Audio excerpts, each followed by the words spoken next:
Dans le domaine culturel, il a mis de l'avant des mesures pour le développement du cinéma, du disque et des musées.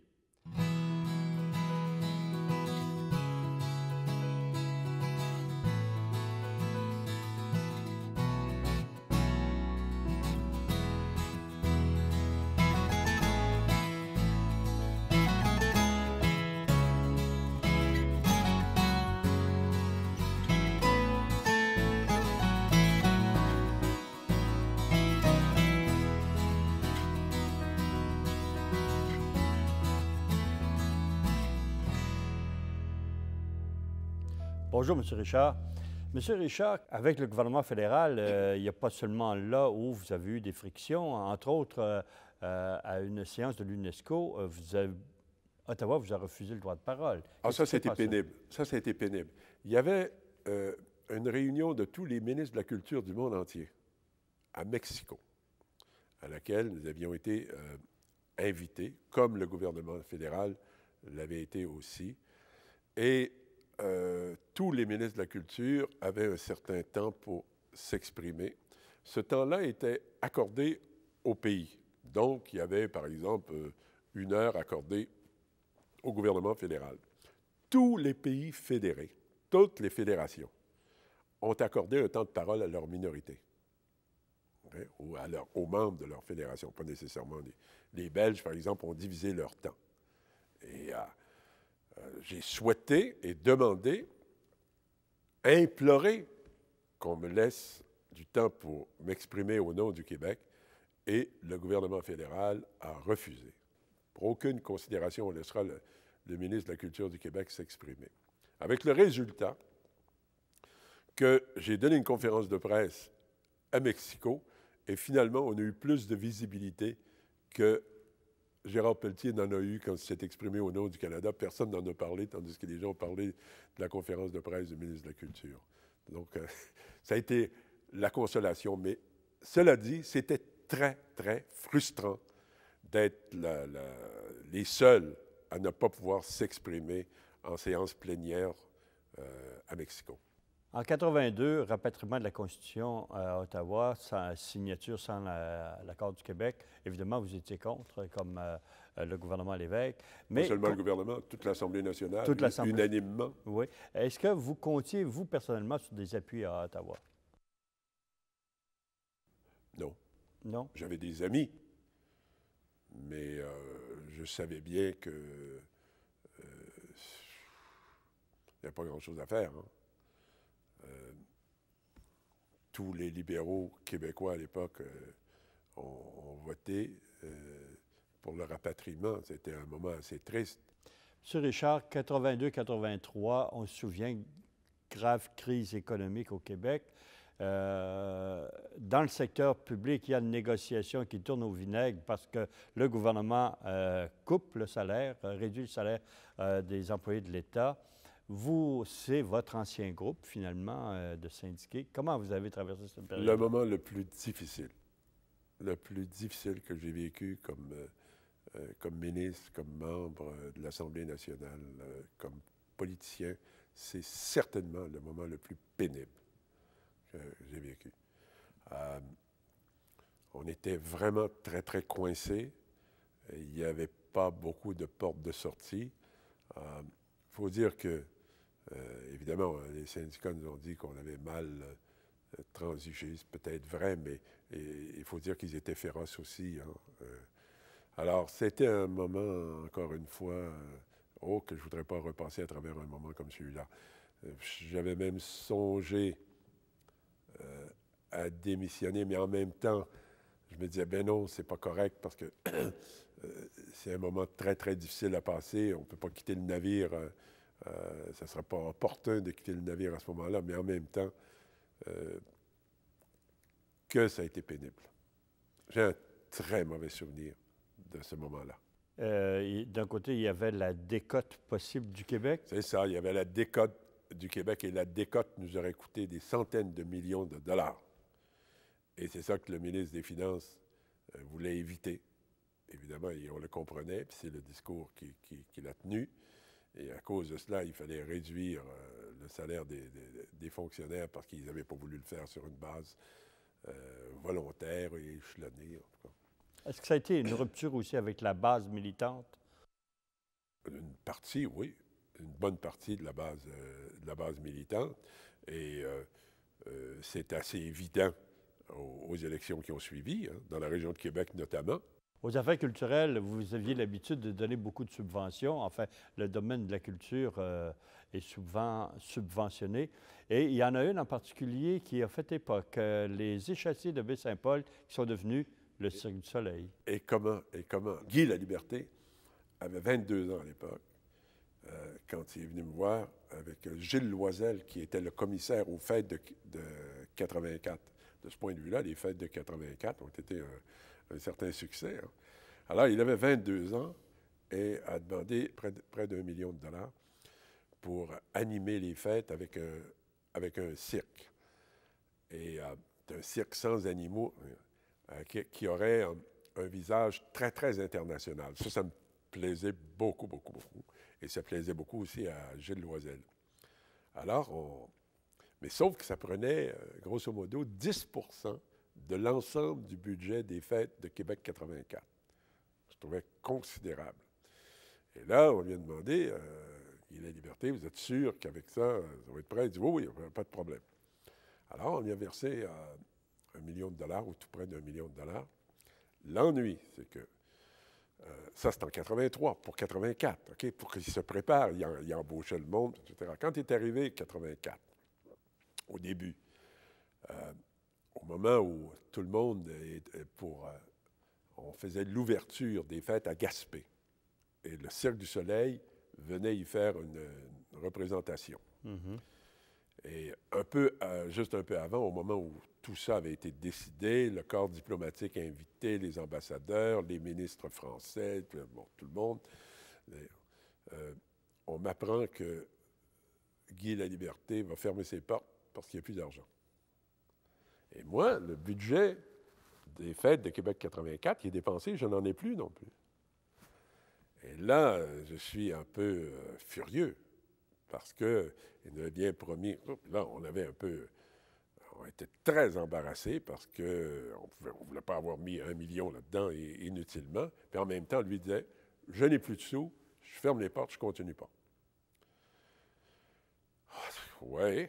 Alors là, et ça l'a rendu furieux à son tour, j'ai engagé un comptable privé pour aller vérifier les livres pour savoir si on le subventionnait, s'il pourrait continuer.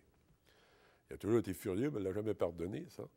Alors, le comptable a dit oui, mais ça leur prend 300 000 $ de plus, que je n'avais pas. Mais heureusement, il y avait des programmes de création d'emplois dans un autre ministère. Et on a utilisé un programme de création d'emplois dans un autre ministère pour qu'il puisse continuer. Et c'est comme ça que le Cirque du Soleil est devenu milliardaire. Vous avez aussi organisé une exposition, enfin, préparé une exposition qui est devenue célèbre, celle de Picasso. Comment ça s'est réalisé, ça? Je vais essayer de vous faire une histoire brève, mais elle pourrait être tellement longue, parce que c'est une très, très belle histoire, à mon avis. Je connaissais Martin Gré, l'écrivain, au nom de tous les miens et tout. Mm-hmm. Et j'avais accompagné, c'est-à-dire Martin Gré m'avait accompagné avec sa femme, sa jeune épouse et ma femme, à l'Opéra de Montréal, un soir. Et après l'opéra, nous sommes allés dîner ensemble. Au cours de ce dîner, Martin Gré m'a dit, vous savez, Clément, j'ai comme voisine Jacqueline Picasso. Et si ça vous intéressait, je pense que je pourrais vous la présenter, puis peut-être vous pourriez lui suggérer de faire une exposition à Montréal. J'ai dit, est-ce que ça vous intéresserait? Sans doute. Mais il dit, la prochaine fois que vous débarquez en France, vous m'appelez, puis je vous présenterai Jacqueline Picasso, qui est ma voisine et mon amie. Et par la suite, je suis allé en France pour les fêtes de Québec 84. J'allais à Saint-Malo. Et j'ai appelé Martin Gré, et il m'a dit, je vais vous chercher à l'aéroport, puis je vous présente Jacqueline Picasso. Il dit, elle est en Italie, mais il dit, elle rentre vendredi, ou quelque chose du genre. Au moment du départ de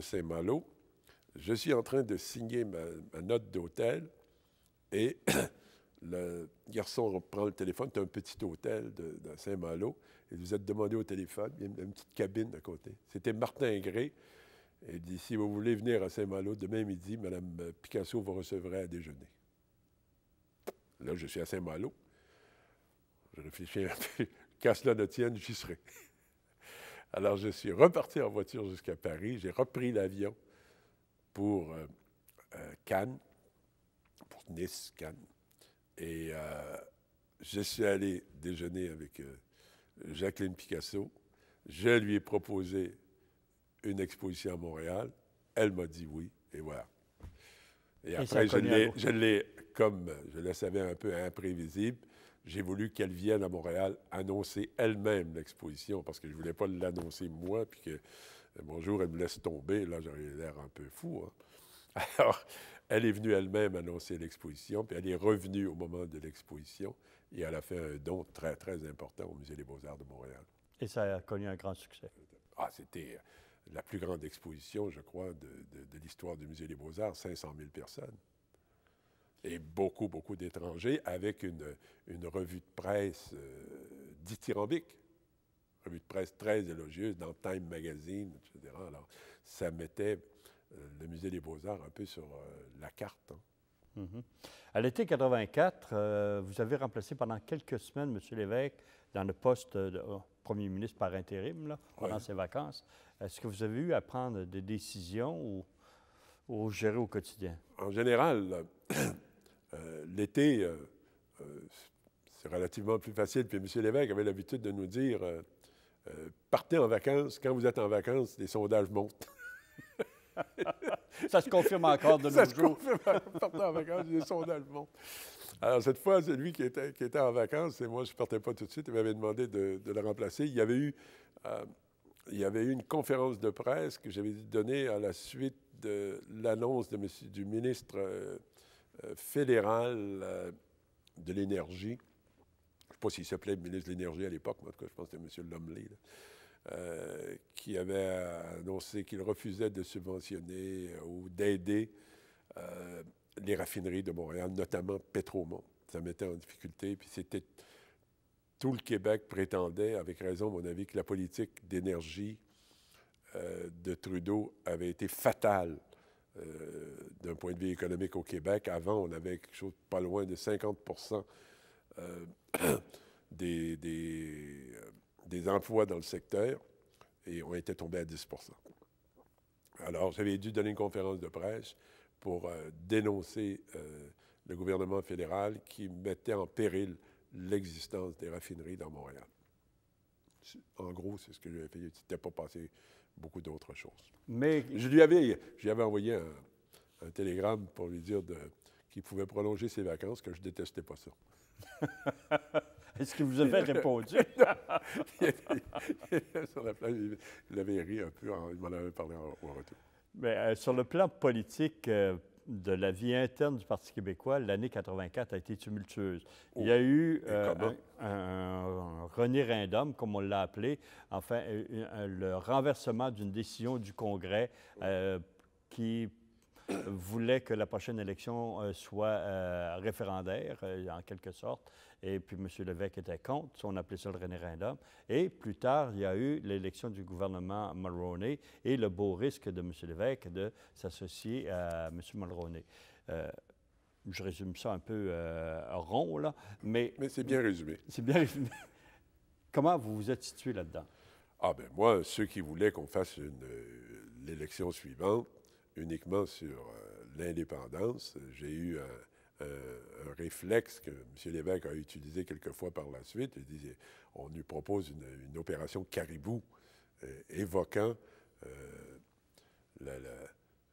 la tragédie de la baie James. Le désastre écologique là, des 10 000 caribous qui étaient morts noyés dans la rivière. Alors, Lévesque avait trouvé ça bien drôle, que je parle de l'opération caribou, mais ceux qui voulaient une élection uniquement sur l'indépendance, eux autres, ils ne m'ont pas trouvé très, très drôle. Ils n'étaient pas très, très contents. Ça a été un moment assez difficile, mais je ne voyais pas comment on pouvait revenir, après avoir perdu le référendum, revenir immédiatement avec une élection sur la souveraineté du Québec. Je ne le voyais vraiment pas. Et j'étais un de ceux qui a dit, qui voterait, je me souviens encore d'une manchette de, je ne sais pas si c'est du Soleil ou de la Presse, qui disait Morin et Richard avec Mulroney, ce qui était vrai. Moi, je connaissais en plus Brian Mulroney.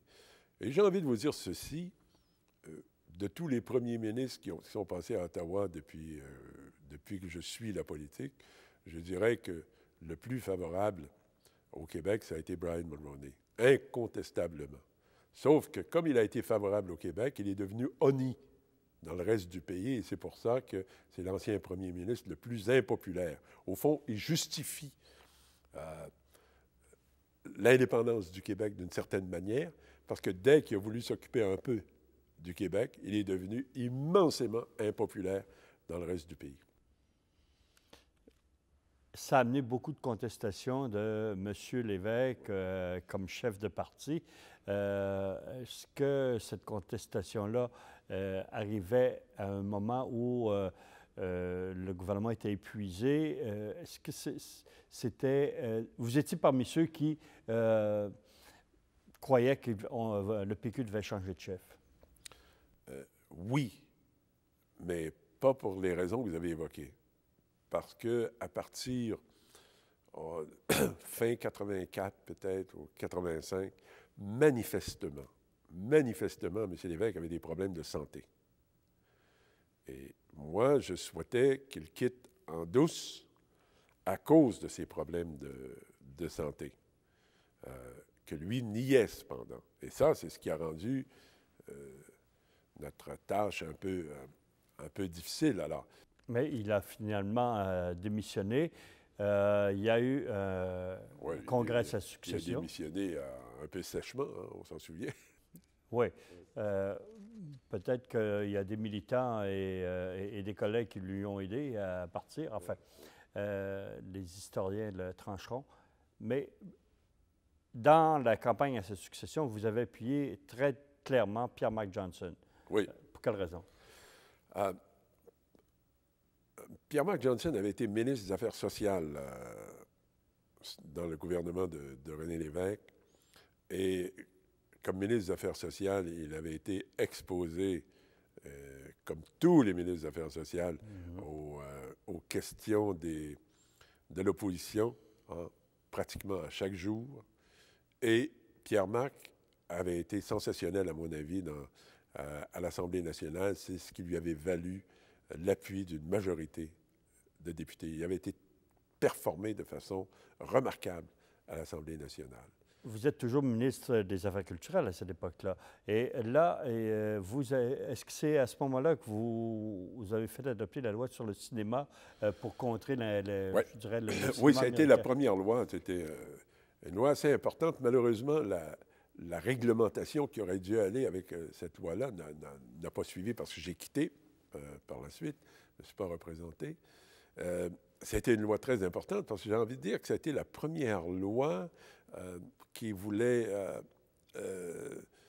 proposer la diversité culturelle, protéger la diversité culturelle. Donc, le Québec est le seul endroit où on a accès au cinéma international. Et la loi que j'ai déposée à l'Assemblée nationale visait essentiellement à protéger cet accès au cinéma international. Les Américains ont très mal compris le sens du dépôt de cette loi. Manifestement, ils ont été mal informés. Je suis allé transiger avec eux, négocier avec eux à Los Angeles, et ils étaient convaincus, informés qu'on était des grands défenseurs de la langue française. Ils voulaient que le Québec fasse partie de ce qu'ils appellent l'American Domestic Market, okay? leur marché. Ils ont dit, vous inquiétez pas, on va vous laisser les films français. Ah, mais je vous avais rien compris. C'est pas les films français, pas juste les films français. On veut les films japonais, les films allemands, les films italiens, on veut les films du monde entier, avoir accès au cinéma du monde entier. Et c'est là qu'on a eu beaucoup de problèmes avec les Américains, notamment avec le consul de l'époque qui était furieux, qui me faisait valoir que Reagan était un ancien comédien et très associé au cinéma américain, etc. Puis on a eu des menaces. L'évêque avait été obligé de prendre la parole à l'Assemblée nationale pour dire qu'on était des libre-échangistes, mais pas en matière culturelle. Je trouve profondément, le gouvernement trouve profondément regrettable que nos voisins et amis du Sud se permettent de telles pressions qui, à notre avis, sont totalement, parfaitement injustifiées. Je dois dire que c'est le genre de pression insistante qui me suggère d'employer, moi aussi, l'adjectif « troublé ». Ça nous trouble un peu. Je crois honnêtement que des gens qui se respectent, et pour les raisons que je viens de donner, ne peuvent pas accepter d'accommodements additionnels. On est à la limite de ce qu'on peut trouver acceptable. Parce qu'on voulait protéger notre langue, d'une part, et on voulait protéger la diversité culturelle auquel on avait accès dans le domaine du cinéma. Voilà. Encore aux affaires culturelles, mais dans les derniers mois, vous avez, en quelque sorte, ouvert la possibilité de développer le disque CD au Québec. Ah oui. J'ai eu moi-même à changer mon système de son à l'époque où on sortait les nouveaux CD. C'était une révolution très, très importante. Et comme on n'avait plus, à proprement parler, beaucoup de maisons qui produisaient des micro-sillons et que ça affectait les créateurs québécois, les artistes québécois, parce qu'il n'y avait pas de maison pour s'adresser pour produire des disques. On avait la Sodec, qui existe maintenant sous un autre nom, dont Pierre Deschênes était devenu le PDG. Je suis allé voir Pierre Deschênes, puis je lui ai montré mon nouveau gadget, ce que j'appelais mon nouveau gadget, un disque CD. Je trouvais ça absolument merveilleux, mettez ça. Et puis j'ai dit, on devrait en produire avec la Sodec. Et on devrait trouver un partenaire pour produire ça. Et Pierre Deschênes est allé en France, a trouvé un partenaire. Ils ont créé une entreprise qui, je ne sais pas, il y a fait un temps, il y avait 600 employés à Drummondville. Ça s'appelle Disque Amérique. C'est extraordinaire quand même. Pour quelle raison vous n'êtes pas représenté à 85? D'abord parce que j'avais dit à ma famille qui ne me croyait pas que je ne ferais que 2 mandats et que ce serait suffisant. Je voulais refaire autre chose. Et il y avait des raisons familiales aussi. Je voulais retrouver la famille. J'avais été pas mal trop absent. Ça a joué aussi un rôle important, mais je voulais vraiment pas faire plus que 2 mandats. Dans mon esprit, quand je me suis présenté la première fois, j'ai dit, bon, ben, faisons 2 mandats, là, c'est une dizaine d'années auprès. J'ai fait 9 ans et demi, finalement. Et ce sera assez. Est-ce que le facteur économique peut jouer? Parce que ce n'est pas un métier, comment on dit, pour se mettre riche. Ah non, moi, ça a été financièrement assez catastrophique, hein, parce que j'avais un bureau qui fonctionnait très, très, très bien, qui malheureusement, après, s'est écroulé parce que, bon, Guy Bertrand est parti avec d'autres, etc. Bon. Donc, c'est pas un endroit pour se mettre très riche. Quel chantier était resté en plan quand vous avez quitté la politique et les affaires culturelles? Il y avait des musées, probablement. Écoutez, tous les musées étaient à tout fait utiles sur la planche à dessin ou en construction. Ils ont tous été construits. Je n'en ai inauguré aucun. La même chose pour la salle Thompson de Trois-Rivières, où le maire de Trois-Rivières, cependant, m'a appelé pour aller à l'inauguration. Je n'ai pas pu aller. Il a été assez gentil pour aller m'inviter à l'inauguration. La Maison des Arts de Laval aussi s'est construite. Et puis, le quartier du Petit Champlain à Québec a été terminé tout de suite après ça. Ça a été formidable. Je suis très, très content de cette réalisation-là. C'était quoi exactement? Ce qu'on appelle le Petit Champlain, le quartier du Petit Champlain, avait été acheté pour moitié par une entreprise privée qui est venue me trouver un jour pour me dire que j'étais un très mauvais voisin. Qu'est-ce que vous voulez dire? Vous êtes un très mauvais voisin parce que le ministère a la moitié du quartier et tout est placardé, tout est en ruine, ce qui était vraiment le cas. Alors, on a fait ce qu'on appelle une aventure commune avec cette entreprise-là pour refaire le quartier. On a refait tout le quartier au prix que nous coûtait la rénovation d'une maison, c'est-à-dire $1 million. Qu'est-ce que vous souhaiteriez que les historiens retiennent de votre carrière politique? Qu'elle a été diversifiée et que j'ai peut-être occupé, ça c'est ce que je retiens moi, que j'ai occupé peut-être les deux plus beaux postes qu'on puisse occuper en politique au Québec, c'est-à-dire la présidence de l'Assemblée et le ministère de la Culture. Et je voudrais peut-être qu'on retienne que j'ai défendu avec acharnement la neutralité de la présidence, le Parlement quand j'ai été président, et j'ai défendu toutes les disciplines, à peu près également, relevant du ministère de la Culture avec le même acharnement. Toutes les disciplines, la danse, le théâtre, les musées, la musique. J'ai voulu être le ministre de la Culture de tout le monde, le cinéma en particulier. Et je l'ai vraiment fait du mieux que je pouvais, avec passion, avec acharnement.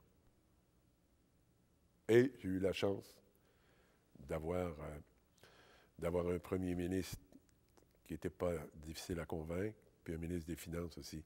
Et vous savez, ce qui a été assez curieux dans mon vécu, j'ai eu une période, je ne sais pas, de presque 10 ans, ou sinon un peu moins, mais 7-8 ans, où j'étais collaborateur de Marcel Pépin, avocat en pratique privée de plusieurs fédérations de la CSN et du président de la CSN, à l'époque où les syndicats emmenaient très large au Québec.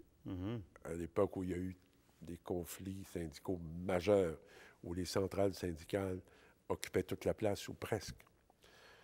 Après ça, les circonstances de la vie m'ont amené à collaborer avec René Lévesque, à l'époque où lui emmenait très large au Québec. Hein. Et par la suite, j'ai été amené, encore là, curieux hasard des circonstances, à collaborer avec Bernard Lamarre au moment où le milieu d'affaires, et notamment Bernard Lamarre, emmenait très large au Québec comme président-directeur général de Lavalin. Alors, j'ai connu, et très bien connu, j'ai été, je peux même dire, parce que ça, j'aurais dû l'ajouter en cours de route, je suis, après coup, devenu assez ami avec René Lévesque, qui m'a amené dans ses délégations, notamment en France, plus souvent qu'à mon tour. Et j'ai donc connu ces trois personnages-là de très près. Et pour moi, ces trois personnages absolument extraordinaires, qui ont tous les trois joué un rôle déterminant au Québec. Et dans votre carrière. Et dans ma carrière, bien sûr. Je vous remercie beaucoup, M. Richard. C'est moi qui vous remercie.